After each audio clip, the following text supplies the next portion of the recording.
Hello, welcome in or welcome back to my channel. My name is Deb from DG Reads, and this is my furry witchy assistant Kylie, and we're here today to film my magical readathon TBR. It is time once again to go back to school at Orilium for the spring equinox. This is, of course, the magical readathon hosted by G at Book Roast, and something that I look forward to every time it comes up twice a year. I am in the Alchemist track, and that is usually a pretty ambitious track, but I have confidence. Maybe. I'm looking at the stack of books next to the camera and it is a little daunting, but that's okay. Spring, we only have to pass or read one book per course, and that should be doable, I think. Again, we shall see. So, without further ado, let's get into my TBR for this semester. For elemental studies, I needed a book with fruit on the cover, and this one I thought was going to be a little bit challenging. I feel like I've read a bunch of fruit covers lately, but I kind of knocked out a bunch of them on my TBR, and all of the ones I was finding were really long. And that's not really what I wanted to do to myself with an ambitious TBR, as always, in April. So, I very happily discovered last night that this book has a lime on the cover. The 3 Lives of Kate K by Kate Fagan is a book I picked up from Book of the Month, and it comes with some recommendations from friends that I truly trust. There's not a lot that I know about this one going into it, but we have a book about an author. They have secrets in their past, they've been on the run, and it sounds very intriguing. For animal studies, I need to steal a book off of someone's TBR, and there aren't a lot of TBRs out yet at the time I'm filming this, so I'm going with a book that I know for sure is going to be on a few TBRs. Towers of Midnight by Robert Jordan and Brandon Sanderson, and the reason I can be confident that this is on TBRs is this is the next book for the Wheel of Time Along, so I know for sure that my co-host, if nothing else, will be reading this book, and the live show is not due to be until late April, so we will all most likely have it on our April TBRs. So I feel fairly confident in that one. For astronomy, I needed to use a color wheel to pick a color, and then that color needs to be prominent on the cover. And it's like G was reading my mind, because I do have plans to use a color spinner wheel to pick my TBR for a week in April. So in the spirit of that, I went ahead and spun my first color that I will probably use in that vlog as well. And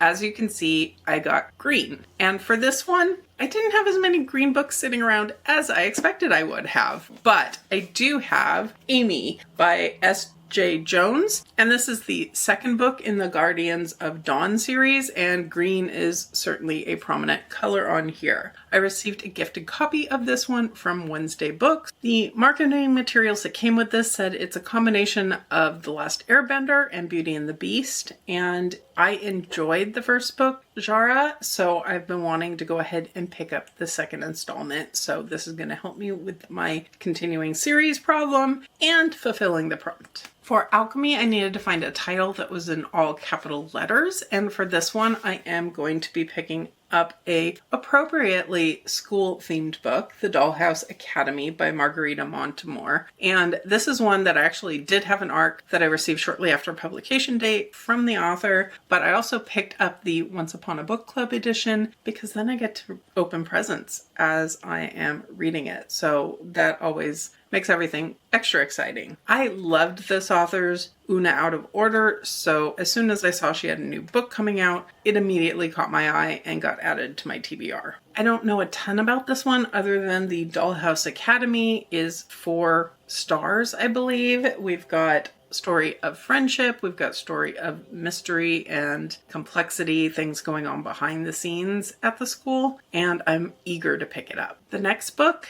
that I need to pick out, I don't have picked out yet, and I'm going to do that with you right now because I need to pick a book by reading the first sentence only of 3 different titles. And I went ahead and grabbed a couple different books, and let's see what the first sentences bring us. First up, I have Darkly, which is the new book by Marisha Pessel. I got this as a pre-order and have not picked it up yet. The website is stark and black, like the darkly Rasputin box, with the blood red Victorian letters of Hecate. I'd consider myself intrigued by that, so that's potential. Then I have The Perfect Lie by Joe Spain. This is an author I've enjoyed before, and one that's on one of my bingo boards for the year. I think my 25 and 25. Okay, it starts with Then, July 2019. The day your life changes can begin in the most ordinary way.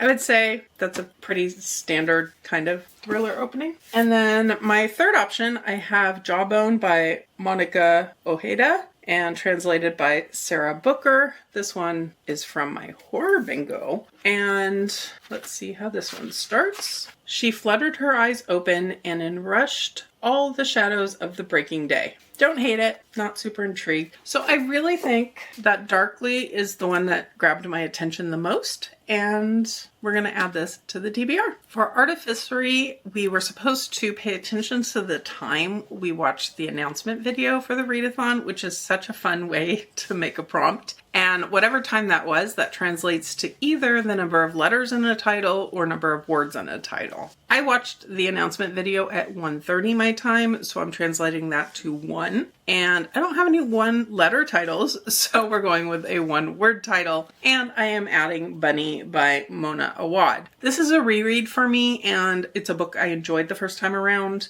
And through a sequence of events, I wound up getting a book box for this particular book, one that also comes with gifts. It's a book box that doesn't exist anymore. I wasn't meant to get this one. It was an error. And I've therefore just kind of had it sitting around since it's a book I've read before. But what better time to read a bunny book than the month of Easter? So it seemed appropriate to revisit this one. I don't remember this super well, other than it was very weird. We have a scholarship student. She winds up connecting with this group of women. They call each other Bunny, and they do weird things. So I'm looking forward to the reread of this one and finally getting to the book box that came with it. For Spells and Incantations, we were supposed to pay attention to the book that we were reading at the time of the announcement video or the last book or whatever. But the book I was reading prominently at the time I watched the announcement video was The Games Gods Play. And we are supposed to use a word from that title and find it in another title.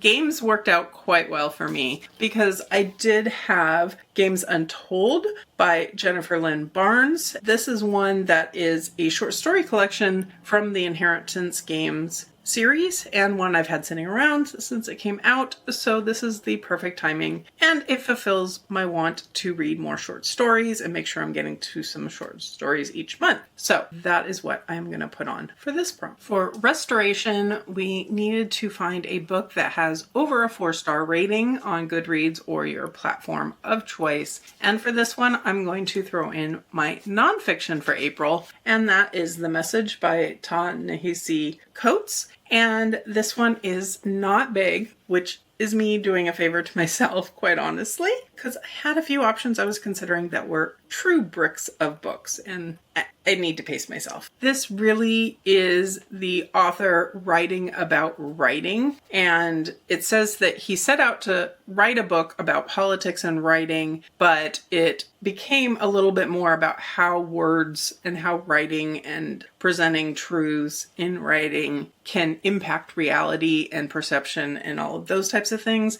And it sounds like a really interesting read, so I'm looking forward to it. For Demonology, we need a book with a missing person in it. And for this one, I decided to go with a book that I was gifted by Simon & Schuster, and that is The Last to Vanish by Megan Miranda. This one, we are following a woman who works at a cozy inn out in nature. It is a tourist destination, but it's also known for being the place where 6 different people have gone missing. So that seems to fit the prompt, and it's definitely a good change of pace to get a good thriller on here. For lore, we need a book with a musical term in the title, and for this one I'm adding Lives We Sing to the Sea by Sarah Underwood.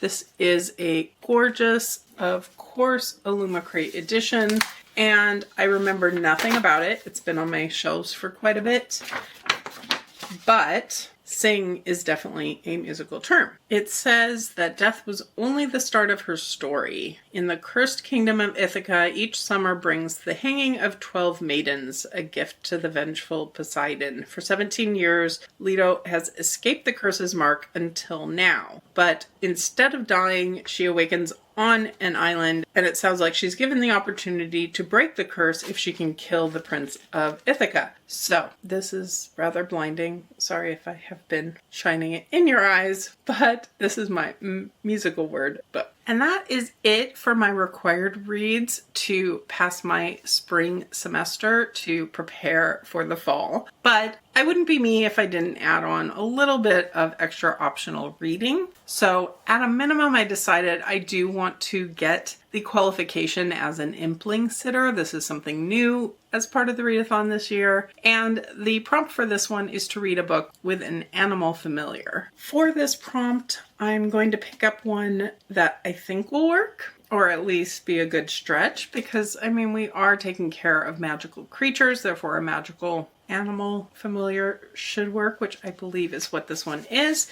and that is The Bone Shard Daughter by Andrea Stewart. This is a book I have had on my shelves for truly ages. I think because I haven't seen people necessarily loving the continuation of the series, even though they loved this book, it's taken my motivation down a little bit, but I need to give this one a try and find out for myself. This one says, in an empire ruled by bone shard magic, the former heir to the emperor will fight to reclaim her magic and her place on the throne in this stunning epic fantasy debut. So I really am looking forward to finally picking this one up. So this, you're not even going to be able to see it all. There you go. Is my TBR plus a Wheel of Time book, because it's not like those are super long or anything, on top of this stack. This is what I need to pass if I want to continue on in my career and become an impling sitter on the side. And I'm going to put this down because it's super heavy. So with this being year 4 of the Magical Readathon, at the end of the year, after the autumn equinox, I will have gained my master's degree, I think it is, in alchemy. And I'm feeling very happy about that, and looking forward to continuing on with all of these books as part of my study. Let me know in the comments below, are you participating in Magical Readathon? What is your calling? What are you looking forward to reading in the month of April? And if you've made it this far and you don't have anything to comment, leave me a witch emoji to go with my hat, which I did receive from Twisted Retreat just a little bit ago, perfectly timed for this, and of course Kylie, who looks even cuter in a witch's hat. If you could hit that like button below, I would surely appreciate it, and subscribe if you're interested in my thoughts on some of these books, in my Magical Readathon progress in general, and all of my bookish content. But for now, I will leave you here and see you real soon in a new video.